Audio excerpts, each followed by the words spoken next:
We have another story surrounding a college football player, but he made a decision that's now changing the whole trajectory of his life. That's 20-year-old Justin Hodges. He's been officially kicked out of the University of Central Florida football program, and his 21-year-old female friend, Nevaeh Mosier, is at the center of the situation involving her ex-boyfriend. A lot of petty, childish behavior that led them to making horrible decisions. If you're watching from Orlando, let us know below in the comments. Justin Hodges is a 20-year-old student from Fort Lauderdale, Florida. In high school, he received over a dozen offers to play football in college, from Kentucky, Iowa, Rutgers, Minnesota, Georgia Tech, Syracuse, Indiana, and Louisville, to name a few. But he was more interested in the schools in Florida. He wanted to stay in his home state. In March of 2019, he visited Orlando as well as Junior Day at the University of Miami. A couple of months later, he committed to the University of Miami, making several trips to the school that summer as the campus was just one county away, and he attended the Hurricanes camp. About 5 months after he committed to UM in October of 2019, he announced that he changed his mind about the Miami Hurricanes and pulled his commitment. He continued to visit other schools, including UCF in Orlando, where he ended up signing a letter of intent in December of 2019. Justin enrolled at UCF in August 2020, and last semester, he wrapped up his third season as defensive back on the team with the junior classification at the university. Justin had been dealing with a 21-year-old woman identified as Nevaeh Mosier. Nevaeh recently broke up with her boyfriend and allegedly continued to see Justin. She went to her ex-boyfriend's luxury apartment in downtown Orlando, and get this, she went to his house wearing Justin's clothes.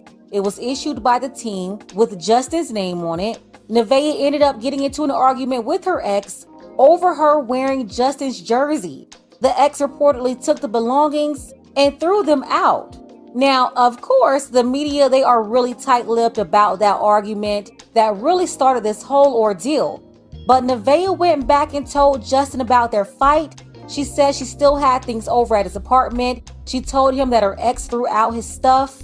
And instead of calling the authorities to get her belongings, Nevaeh came up with a plan to set up her ex, but indirectly she was also setting up Justin. None of them wise enough to see it, but Justin thought that he was in on setting up her ex when Nevaeh was really setting all of them up. Nevaeh admitted to giving Justin instructions on how to access her ex-boyfriend's apartment, but he really didn't need those instructions because Nevaeh escorted Justin and 2 other men to the apartment. On January 9th, 2023, at 1:20 p.m., authorities say Nevaeh knocked on the door. Her ex opened the door, and that's when the man ran up in the apartment with firearms. Justin allegedly had on a mask. They put hands and feet on her ex-boyfriend. He was injured. They allegedly stole his cell phone and took other items from the house that Nevaeh claimed belonged to her. The group left the 28th floor apartment and was caught on surveillance. They removed some of their clothing to try to avoid being detected, but one of the pieces of clothing left behind was a UCF shirt, and police claimed Justin's name was on it. Nevaeh and Justin had inconsistent stories when the police caught up to them and arrested them.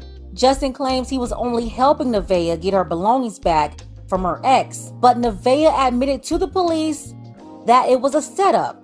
Justin was detained on home invasion charges, and at the time of this recording, the police are looking for the other 2 men involved. Immediately, UCF dismissed Justin from the football team. They wasted no time removing his picture from the school website. So a UCF Knights football player dismissed from the program after being arrested last night for a violent home invasion at a luxury apartment downtown. Good afternoon. Thanks for joining us. I'm Bridget Ellison. And I'm Justin Warmoth. Police say Justin Hodges now faces charges along with a woman who was also involved. This all happened last Monday night at the 55 West building along Church Street. Police say the pair forced their way into a unit armed with a gun, then assaulted and robbed the man inside. Mark Lehman has the latest on the investigation. The UCF student athlete facing consequences from his school after last night's arrest. Police saying he played a key role in the violent crime that happened at this downtown apartment building earlier this month. 20-year-old Justin Hodges is off the UCF football team after being booked into the Orange County Jail. Video from the athlete's Twitter account showing highlights of the defensive back during his time on the field. Now he's spending time behind bars, along with 23-year-old Nevaeh Mosher. Both are facing armed home invasion charges. Punishable by life felony has been committed. Without knowing more, the court's not inclined to grant a bond at this time. Police say Hodges, Mosher, and two men forced their way inside an apartment January 9th at 55 West. The victim, who is Mosher's ex-boyfriend, telling officers the masked assailants beat and robbed him. Investigators say Mosher showed up at her ex's the night before wearing Hodges' clothes, which were given to him by UCF. Police say the victim discarded the clothes, and investigators say Mosher returned with Hodges the next day to carry out the crime. UCF Athletics releasing a statement this morning saying Justin Hodges has been dismissed from the football program. Per university policy, the UCF student conduct process will be initiated. At this point, police are still looking for the two other men involved in the home invasion. Meanwhile, Hodges is set to face a judge later this afternoon. We'll keep you updated with what comes out of the initial appearance. This is another example of how these women will book you for a fight. Everyone can see here that Nevaeh was trying to make her ex jealous. She had this fling going on with Justin, and she wanted to make him jealous that she was with another guy. She was playing games. That's why she went over to her ex-boyfriend's house with Justin's clothes on. She did this on purpose to make him jealous. The ex, he fell for the bait. He should have told her, hey, here's your stuff, get out. Instead, he allowed her to anger him. That was part one of the drama. Make her ex jealous. That's why he discarded Justin's belongings. So yeah, the first objective, make the ex jealous, mission accomplished. After she started this initial argument with her ex, she then ran over to Justin with the intention of making him angry at her ex so she could put the battery in his back to go over and get back at him the next day. You know, she was mad at her ex for whatever he did or said during their argument, an argument that she started. And Justin, like a lot of young men, they weren't taught how to deal with these kinds of situations. No one schooled them on these hyenas and taught him how to identify these games. The manipulation tactics, all of that. The coaches through middle school and high school and college, they taught him football, but nobody taught him these lessons on these women. I got a whole lot better IQ-wise, smarter at that position. I learned a lot of new stuff from people that play inside in the NFL, stuff like that, coach me up on a position. I just feel more comfortable. What do you like about playing for Coach Addison Williams and Coach Gibbs? I love playing for them. They just put you in the best opportunity just to succeed, how to just be great. What's something you've learned from one of them? Technique, just knowing stuff, like IQ-wise, knowing what's coming before it comes. So yeah, he easily got caught up with her. If the mission was for her to get Justin to confront her ex in some sort of way, mission accomplished. Justin allegedly ran up in that man's house armed, then attacked the man. Then as soon as Nevaeh got down to the police station, she admitted everything. So you already know what's going to happen here. She was the mastermind behind it all, but now she's going to end up getting some sort of deal with the state to help them put Justin and the other two men away. This young man, Justin, unfortunately threw away his whole life. All the opportunities, made it out of Lauderdale, but couldn't make it out of this Jezebel's trap. Ran right into the trap. When Nevaeh came over there talking about her ex, Justin should have told her, bye. Go work out your boyfriend issues on your own. Because let's be honest, she was talking to both of them at the same time. And it seems like she was trying to officially break up with her ex. Both of these men set up. The ex-boyfriend could have easily lost his life. Those men had guns. Or he could have had protection and deleted one of them. But we already know 9 times out of 10, the state, they're going to give this woman a deal and allow her to skate through this process unscathed. Let's go ahead and get the conversation started. Another guy throwing his life away.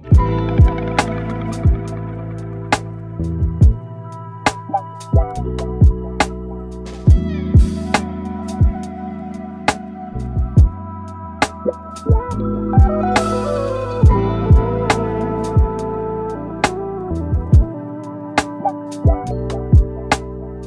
was a time when the people you were around and loved the most, like family, friends, or your significant other, you didn't have to look at twice or worry about them wanting to physically harm you or bring trouble your way.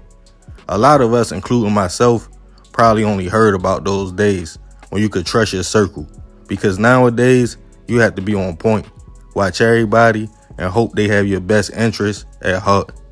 The thing about people in relationships, nobody will introduce themselves and say, yeah, I'm only rocking with you for benefits or just waiting for my opportunity to cross you out. Most individuals smile, show love, seem solid, to the point it's easy to let your guard down and say this person is 100. And for us men, a lot of times a pretty face and a smile will have us so off point we can't focus on who the female really is on the inside.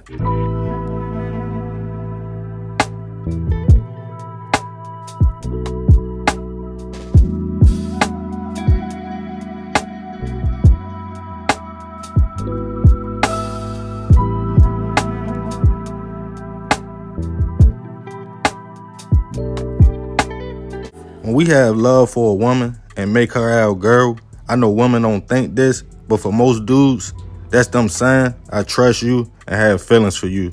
To the point, I'm letting you in my mix in everyday life. We rocking out, and I don't think you would hurt me. But in a world where females are carrying it like men, and sometimes even colder, even the woman you choose to lay with at night could be plotting on you and waiting on the perfect opportunity. And depending on the motive, the outcome could be fatal. And on this episode of Hood Tales, we'll be taking it to Chicago, Illinois, to discuss a case of a man backdoored by his girlfriend so she could pay off a street debt. Back in 2019, 30-year-old Eric Hamilton was navigating the streets of Chicago. Eric was very popular around his way and always liked to have fun, go out, and be the life of the party. The young man seemed to have a tight circle of friends and people he rotated with, and also had no problems in the area of getting female attention. Nicknamed E-Money, he prided himself on just that, being smooth, politicking with the ladies, and getting money. But one person seemed to have a special spot in Eric's life, 27-year-old Eupora Jackson. Eric and Eupora had been in an on-again, off-again relationship, and she seemed to be the one woman Eric would put a title on and call his girlfriend. By July 2019, the couple had patched things up again and were back rocking tight. But the young lady had a few secrets she wasn't telling her man. For one, she was engaged to somebody else. And the second, she had found herself in some trouble in the streets. Allegedly, a gun came up missing around the way, and Eupora's name kept coming up in the mix. And the person who was accusing her of taking the gun wanted to be cashed out for it, or she would face street justice. Instead of telling E about the people she owed, she decided to come up with a plot to make things right. On July 25th, the couple prepared to go out on a night on the town, and E was planning to take Eupora to a party with him. After a long night of partying, all the way until about 3:30 a.m., the couple headed back to E's apartment at Park Manor on the 6700 block of South Wabash. As the couple walked in the home, tired, E walked back to his bedroom, and Eupora stayed behind in the living room. She texted somebody before opening the window. Trusting his girl, E paid it no mind. Then about 4 a.m., a man entered the apartment through the window and went straight to E's room. Gun in hand, the man demanded some grass that he felt E had. And before he could even respond, multiple shots went off, hitting E, before the shooter put a pillow over his head while E screamed out for his girl and shot again. But Eupora was already gone with the grass, and the shooter now was gone too. That same morning, when E didn't respond to calls or texts from family and friends, they all decided to go check on him at his spot. When they got there, they found E shot multiple times and called CPD.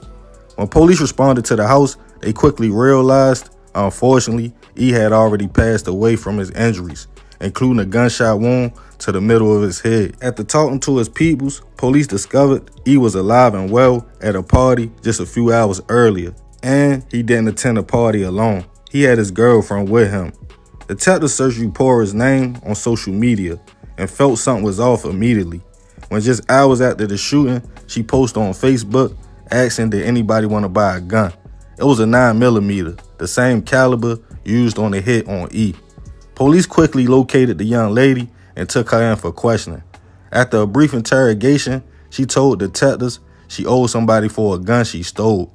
Scared they would hurt her and not having no money to pay them back because she wasn't working, she came up with a plan. After realizing E had a lot of grass in his apartment, she felt this would be the best way to pay her debt back. She admitted the night of the party, she was texting the man she owed, telling him step by step what was going on, and after returning home, saying E was a little tipsy, she opened the window and texted dude like, come now. The person came through the window and ambushed E. While right there, she stated she got the product and ran out as he yelled her name for help. She stated the gun was gone and she never gave up the name of her accomplice. She was taken into custody, charged with first-degree hit and other charges. At Uporo's first court date, she broke down in tears after the judge read out her charges and ironically let it be known she was engaged and helping her sister raise her kids. She was held with no bail. Even after 4 years, I couldn't find any more information if anybody else was charged or if Uporo was convicted or not, and she is innocent until proven otherwise. Rest in peace to Eric. I send my prayers and condolences to his family. This is a messed up situation. Uporo was cold for how she played it. Eric really didn't even know her, even though that was his girlfriend. She was involved in credit activity in the streets, stealing guns, and where she probably set them up the same way so somebody could take the blick in the first place. Then she had a whole fiance. I know when E saw the shooter and realized the girl he trusted wasn't scared of nothing and helping searching for his pack, he felt super betrayed. To the point, he still yelled her name because he couldn't believe it. It's a cold world out here. Watch who you let in because everybody doesn't have good intentions and your love and loyalty could be taken for weakness. She already knew she could go back to E after leaving and coming back multiple times. But what he unfortunately didn't know, she was living a double life. And him letting her back in cost him his life. So remember, we gotta succeed not to fail. So we won't be just another hood tale.